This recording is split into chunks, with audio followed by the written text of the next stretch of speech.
Stage पे Congress party के senior नेता, हमारे प्यारे कार्यकर्ता जिनको मैं आजकल बब्बर शेर कहता हूं, भाइयों और बहनों, प्रेस के हमारे मित्रों, आप सबका यहां बहुत बहुत स्वागत, नमस्कार। कैसे हैं आप? मूड कैसा है? नहीं, सुनाई नहीं दिया मुझे। मूड कैसा है? ये देखिए, आजकल ग्लोबलाइज दुनिया है। सारे के सारे देश हवाई जहाज से, टेक्नोलॉजी से जुड़े हुए हैं। कुछ दिन पहले मैं अमेरिका गया। अमेरिका में मेरा प्रोग्राम टेक्सास में था और किसी ने मुझे कहा कि टेक्सास में हरियाणा के युवाओं से मुझे मिलना चाहिए। पता नहीं आपने वीडियो देखा, नहीं देखा? देखा? देखा। मैं आज आपसे उस वीडियो के बारे में बोलना चाहता हूं, क्योंकि अगर आज आप हरियाणा को समझना चाहते हो तो जो भी समझना है उस वीडियो के अंदर है। सबसे पहले जब मुझे बताया गया कि हरियाणा से हजारों लोग, 15-20 हजार लोग अमेरिका गए हैं, मैं हैरान हुआ। हरियाणा से इतने लोग अमेरिका क्यों जा रहे हैं? ये मेरे दिमाग में सवाल उठा। और फिर मैं डैलस में आपके भाइयों से एक छोटे से घर में जाके मिला। मैं आपको बताना चाहता हूं, आपके भाई डैलस में एक कमरे में 15-20 लोग सोते हैं।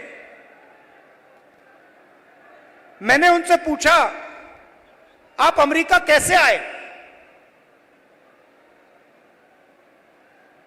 देशों की लिस्ट दे दी। पहले हम यहां गए, टर्की गए, कजाकिस्तान गए, कजाकिस्तान से साउथ अमेरिका गए, साउथ अमेरिका से एक के बाद एक, एक के बाद एक, एक के बाद एक हम दूसरे देशों से निकले और फिर हम पैनामा के जंगलों से निकलकर अमेरिका में जाए। अमेरिका में हमें रोका गया, पकड़ा गया और अब हम अमेरिका में हैं। रास्ते की कहानी बताई। राहुल जी, रास्ते पे माफिया के लोगों ने एक बार नहीं, अनेक बार हम सबको लूटा। हम समुद्र में से निकले, जंगलों में से निकले, पहाड़ों में से निकले। हमारे भाइयों को मरते हुए हमने देखा है, जंगल में मरते हुए देखा है, गिरकर मरते हुए देखा है, अपनी आंखों से देखा है। फिर मैंने सवाल पूछा, मैंने कहा कि भैया ये जो आपने सफर किया है, आप अमीर लोग तो नहीं हो। इस सफर के लिए, प्लेन टिकट के लिए, नाव के लिए, गाड़ी के लिए आपने कितना पैसा दिया? अमेरिका में घुसने के लिए आपने कितना पैसा दिया? राहुल जी, कम से कम 35 लाख रुपए अमेरिका में जाने के लगते हैं। फिर मैंने सवाल पूछा, भाई एक बात बताओ, आप 35 लाख रुपए ब्याज लिए हो या आपने अपना खेत बेचा? आधों ने कहा कि भैया हमने अपना खेत बेचा, दूसरों ने कहा हम ब्याज लिए। मैंने कहा किस रेट पे ब्याज लियो? कहते हैं 2% प्रति महीना। फिर मैंने पूछा भैया एक बात समझाओ, आपने 30 लाख, 35 लाख, 50 लाख कर्जा लिया है, आप अमेरिका जा रहे हो, 50 लाख रुपए से तो आप हरियाणा में ही बिजनेस चला लोगे। जैसे मैंने ये बात बोली हंसने लग गए। कहते राहुल जी क्या बोल रहे हो आप? 50 लाख रुपए से हरियाणा में बिजनेस नहीं चालू हो सकता है। अगर हमने 50 लाख रुपए, ये 50 लाख रुपए हरियाणा में बिजनेस चालू करने के लिए लगा दिए होते तो हमारा बिजनेस फेल हो जाता। किसी ने मुझे यह भी कहा कि राहुल जी मैंने ट्राई किया, फेल हो गया। बेरोजगारी है, महंगाई है। और जब उन्होंने मुझे बोला, मुझे दुख हुआ। उन्होंने बोला राहुल जी हरियाणा में हमारे जैसे लोगों के लिए अब कुछ नहीं बचा है। अगर एक युवा गरीब है, अरबपति का बेटा नहीं है, तो ना उसे बैंक लोन मिल सकता है, ना वो बिजनेस चालू कर सकता है, ना वो पब्लिक सेक्टर में जॉब पा सकता है, ना वो आर्मी में जा सकता है। एक के बाद एक, एक के बाद एक, एक के बाद एक, एक के बाद एक सारे दरवाजे आपके बंद कर दिए गए हैं।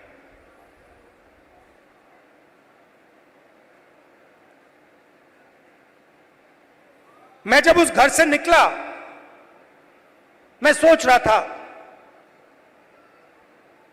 कि अगर इनकी ये हालत है तो इनके बच्चों की क्या हालत है। ये तो यहां है, कोई ट्रक चला रहा है, कोई जॉब कर रहा है, पैसा कमा रहे हैं। मेरे माइंड में आया कि इनके बच्चे क्या कर रहे हैं, इनकी फैमिली क्या कर रही है। कमरे में मैंने बात उठाई थी। मैंने कहा कि आप फैमिली से मिलते हो? नहीं राहुल जी, हम 10 साल के लिए अपने बच्चों से नहीं मिल पाएंगे, अपने परिवार से नहीं मिल पाएंगे, हमारे माता पिता मर जाएंगे मगर हम वापस नहीं जा पाएंगे। और फिर एक व्यक्ति ने मुझे कहा राहुल जी एक काम कीजिए, जब आप वापस हिंदुस्तान जाएंगे तो आप 5 मिनट के लिए हमारे परिवारों से मिल लीजिए और उनको कह दीजिए कि हम ठीक हैं, हम सलामत हैं। मैंने उनसे कहा कि भाई बताओ आपके पास तो मोबाइल फोन तो होगा, वीडियो कॉल करते होगे, तो उनको तो मालूम होगा। वो मुझे कहते हैं नहीं राहुल जी वो मानते नहीं है, हम वीडियो फोन पे कॉल करते हैं और हमारे बच्चे मानते नहीं है कि हम ठीक हैं। अजीब सी बात है। फिर मैं करनाल गया सुबह 4 बजे, कि मैं चाहता था कि मीडिया वाले ना पकड़ लें, मुझे तंग करते हैं। मैंने इनको मित्रों कहा, मतलब ये हैं अदानी के मित्र, अंबानी के मित्र। तो मैं गया 4 बजे सुबह, वहां बैठ गए, बातचीत शुरू। एक मेंबर परिवार का यूएस में वीडियो कॉल चल रहा है, 6-7 लोग उस साइड डैलस में बैठे हैं, 20-25 लोग परिवार यहां बैठे हैं। मैं सोच रहा हूं ये हो क्या रहा है। और फिर छोटा सा बच्चा दौड़ता हुआ वो कंप्यूटर के पास जाता है, कंप्यूटर को ऐसे पकड़ता है और इतनी जोरों से चीखता है कि मैंने मतलब शायद अपनी लाइफ में ये चीख नहीं सुनी। कांपता हुआ चीखता है, पापा पापा पापा, वापस आओ। और पिता कुछ नहीं कह पाता है।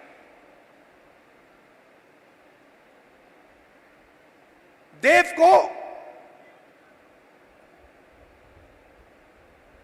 की आंखों में आंसू, चिल्ला रहा है।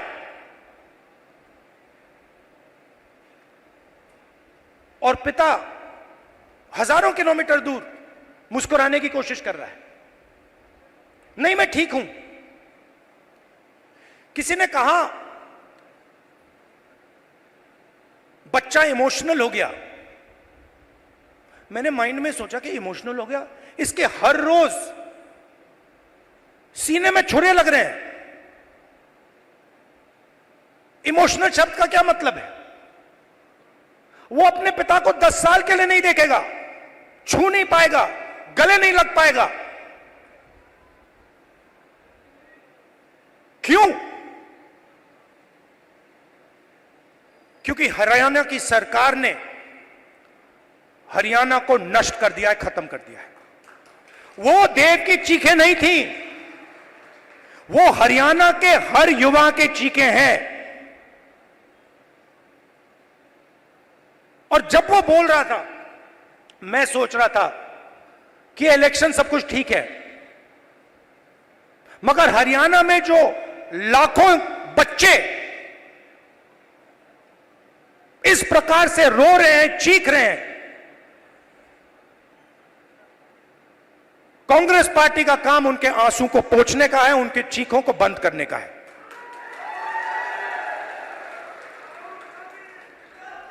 अब देव रो क्यों रहा है, यह मैं आज आपको समझाना चाहता हूं। नरेंद्र मोदी जी ने, हरियाणा की सरकार ने सिस्टमैटिकली इस देश का जो रोजगार का सिस्टम है उसको खत्म किया है। वो जो युवा अमेरिका गए हैं, छोटे से घर में 20-25 एक कमरे में रह रहे हैं। एक वहां पे था जिसको एक्सीडेंट हो गया, चल नहीं पा रहा है। उसकी मां मुझे कहती है, राहुल जी मैं तो बेटे से मिलना चाहती हूं। मैं कहना नहीं चाहता था, कैसे मिलोगी? वो 10 साल के लिए वापस नहीं आ सकता। तो बच्चे चिल्ला रहे हैं, माताएं चिल्ला रही हैं, पूरा परिवार चिल्ला रहा है। क्यों? क्योंकि हरियाणा में रोजगार नहीं। नरेंद्र मोदी क्या करते हैं? काले कानून लाते हैं। जो है आपके पास, जो आप पूरे देश को देते हो, वो भी छीनने की कोशिश करने हैं। कल मैं जम्मू कश्मीर गया, वहां पे कंप्लेंट आ रही है, भैया हमारा सेब का पूरा बिजनेस ठप हो गया, अदानी जी को दे दिया है। हिमाचल में सेब का बिजनेस अदानी को जाता है, यहां पे आपको सही दाम नहीं मिलता है, स्टोरेज कंटेनर उनके। सारी की सारी प्लानिंग 10-15 लोगों के लिए होती है। हरियाणा के किसानों का कर्जा माफ नहीं होगा, आपको सही एमएसपी नहीं मिलेगी, मगर 25 अरबपतियों का 16 लाख करोड़ रुपया कर्जा माफ होगा। और आप देखते रहोगे कि भैया हो क्या रहा है। ये प्रदेश जो पूरे देश को भोजन देता है, यहां हो क्या रहा है।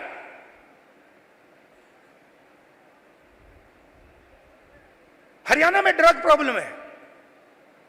उन्होंने मुझे बताया कि राहुल जी हरियाणा में ड्रग प्रॉब्लम बढ़ती जा रही है। गुजरात में अदानी के पोर्ट में हजारों किलो ड्रग्स पाया जाता है। आपने देखा 3000 किलो हेरोइन उनके पोर्ट में पाया जाता है। किसी को सजा हुई? मीडिया में लिखा? एक शब्द नहीं। एयरपोर्ट उनको चले जाते हैं, पोर्ट्स उनको चले जाते हैं। मोबाइल फोन चलाओ, जेब से पैसा उनको जाता है। सड़कों पे चलो, जेब से पैसा उनको जाता है। हवाई जहाज में जाओ, खरीदो, सारा का सारा उनके हाथ में। आपके लिए क्या गलत जीएसटी, नोटबंदी। क्यों? क्योंकि छोटे व्यापारियों को, स्मॉल मीडियम साइज बिजनेसेस की हत्या करनी है, खत्म करना है। क्यों? क्योंकि 10-15 लोग चाइना का माल हिंदुस्तान में बेचना चाहते हैं, बनाना नहीं चाहते। जो आप काम करते हो, जो छोटे बिजनेस वाले करते हैं, हाथ से बनाते हैं, वो नहीं करना चाहते। जो हिंदुस्तान में बनाता है उसको खत्म करना चाहते हैं, और चाइना का माल हिंदुस्तान में बेचना चाहते हैं। लिस्ट निकालिए कंपनियों की, चाइनीज कंपनियों की लिस्ट निकालिए और देखिए उनका हिंदुस्तान में पार्टनर कौन है। चाइना के युवा को फायदा मिल रहा है, चाइना की सरकार को फायदा मिल रहा है, अरबपतियों को यहां फायदा मिल रहा है। नरेंद्र मोदी जी की मार्केटिंग हो रही है, और देव चिल्ला रहा है, चीख रहा है, मेरे पापा को वापस लाओ, मुझे अपने पापा चाहिए। मैं सोच रहा था जब मैं घर जाऊंगा मैं देव के लिए थोड़े खिलौने भेजूंगा। फिर मैंने सोचा क्या मतलब, खिलौने से क्या होगा, फुटबॉल से क्या होगा, क्रिकेट बैट से क्या होगा, वो तो अपना पापा चाहता है। तो ये हरियाणा की हालत है, और ये हम बदलना चाहते हैं।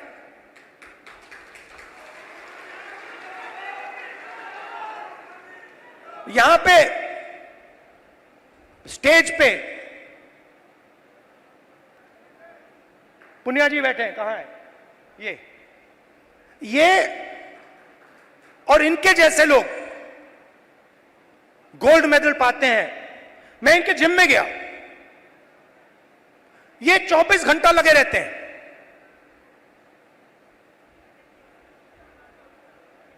24 घंटा क्यों? गोल्ड मेडल चाहिए। क्यों?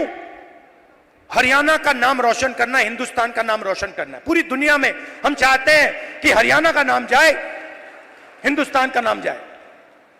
गोल्ड मेडल हम अपने लिए नहीं लेते हैं, गोल्ड मेडल हम हिंदुस्तान के लिए लेते हैं। इन्होंने कहा मुझे, इसने कहा, वो भी 4 बजे सुबह। इनका क्या किया? सारे के सारे एथलीट्स को खत्म कर दिया। इनके बहनों का सेक्सुअल हरासमेंट हो रहा है, और जो कर रहा है उसकी रक्षा चल रही है। 24 घंटे टीवी पे देखो, वो रो रही है, कोई फर्क नहीं पड़ता, बीजेपी का आदमी है। चिल्लाओ जितना चिल्लाना है, देव के साथ चिल्लाओ, 24 घंटा चिल्लाओ, हमें कोई फर्क नहीं पड़ता, मर जाओ। ऐसा हरियाणा हमें नहीं चाहिए। हमें हरियाणा ऐसा चाहिए जहां बच्चे ना रोएं, जहां पिता अपने बच्चे के गले लग सके,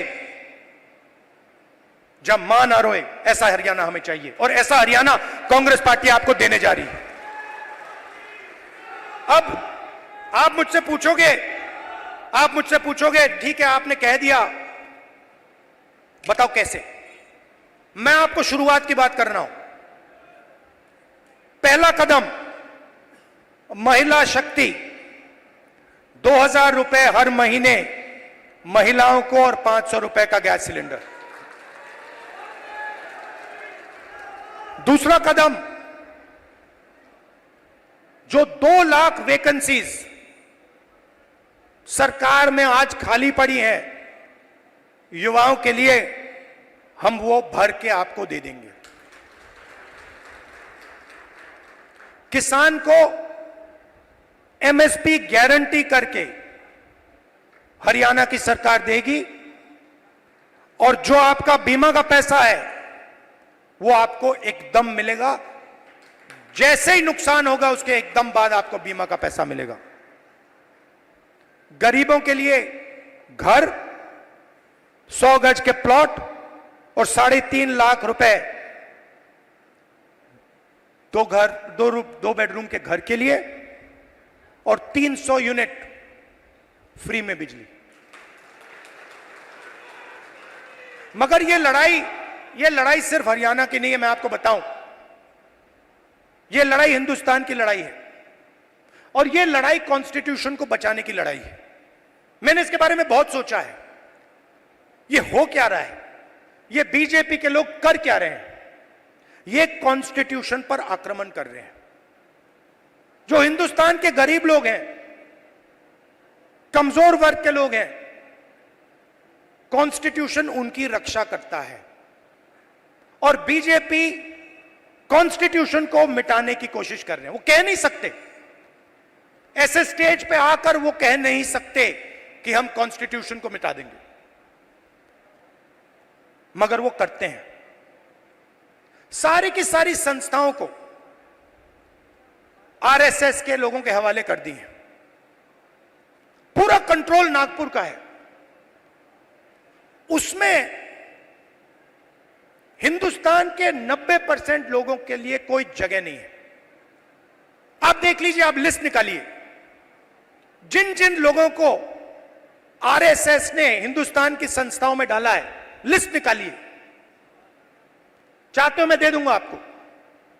उसमें ना आपको एक ओबीसी मिलेगा, ना आपको एक दलित मिलेगा,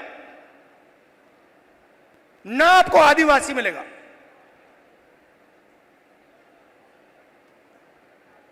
तो खोखला कर रहे देश को। इलेक्शन कमीशन में अपने लोग, ब्यूरोक्रेसी में अपने लोग, मीडिया में अपने लोग, इंटेलिजेंस सर्विसेज में अपने लोग, और 90% हिंदुस्तान के लिए कुछ नहीं। इसलिए हमने चुनाव में जाति जनगणना की बात की। हिंदुस्तान में किसकी कितनी आबादी है, यह हम जानना चाहते हैं। अब इसमें कोई गलत बात तो नहीं है। जैसे चोट लगती है, आपको पैर में चोट लगती है, डॉक्टर कहता है भैया एक्सरे कराओ, चेक कराओ। हम सिर्फ यह कह रहे हैं कि भैया चेक कराओ, इस देश में दलित कितने हैं, आदिवासी कितने हैं, पिछड़े कितने हैं, गरीब जनरल कास्ट के कितने लोग हैं, यह पता लगाओ। कभी आरएसएस कहती है करना चाहिए, अंदर से कहते हैं भैया ये मत करवा देना। सच्चाई निकल आएगी। सच्चाई क्या है कि 90% लोगों के पास कुछ है ही नहीं। 250 सबसे बड़े बिजनेसेस देख लीजिए, लिस्ट निकालिए, उनकी मैनेजमेंट की लिस्ट निकाल लीजिए, उनके सीईओज की लिस्ट निकाल लीजिए, ओनरशिप जिसके हाथ में, उनकी लिस्ट निकाल लीजिए। आपको उसमें एक ओबीसी, एक दलित, एक आदिवासी मिल जाए तो मुझे बता देना, मैं उसको अभी भी ढूंढ रहा हूं। कॉर्पोरेट इंडिया में 90% हिंदुस्तान का एक भी व्यक्ति नहीं है। गरीब जनरल कास्ट भी वहां आपको नहीं दिखेगा। सिलेक्ट लोग हैं। अदानी जी का बिजनेस है, हजारों बिजनेस उससे कनेक्टेड हैं। वो सारे के सारे कोई ना कोई परिवार का आदमी है। भाई कुछ करता है, बहन कुछ करती है, फैमिली बिजनेस है। ऐसे ही बिजनेसेस है। 250 में से आप मुझे नाम दे दो दलित का, आप नाम दे दो आदिवासी का, आप नाम दे दो पिछड़े का, नहीं है।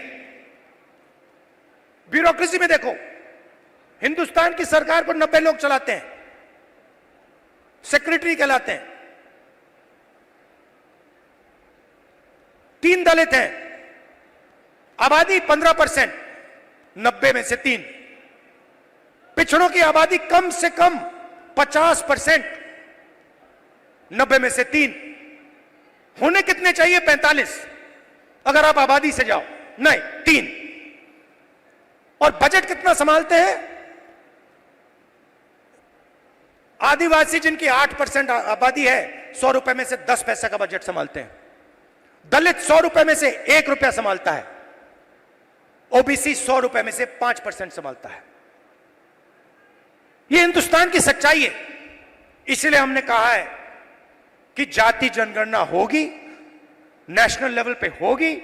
और मैंने कहा है मोदी जी के सामने पार्लियामेंट हाउस में, आप करो ना करो, मैं इसको इसी हाउस में पास करवाऊंगा, आपके मुंह के सामने करवाऊंगा।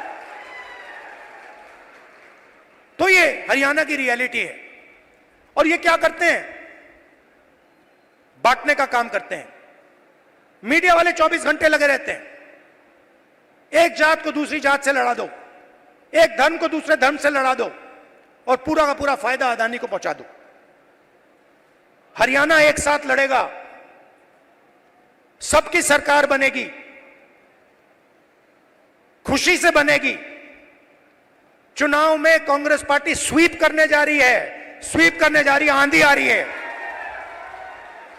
और हम सबकी सरकार बनाएंगे। किसी एक की सरकार नहीं होगी, पूरे हरियाणा की सरकार होगी। इसमें सबकी इज्जत होगी, सबकी रिस्पेक्ट होगी, सबकी जगह होगी। और मेरी जहां भी आपको जरूरत हो, कहीं भी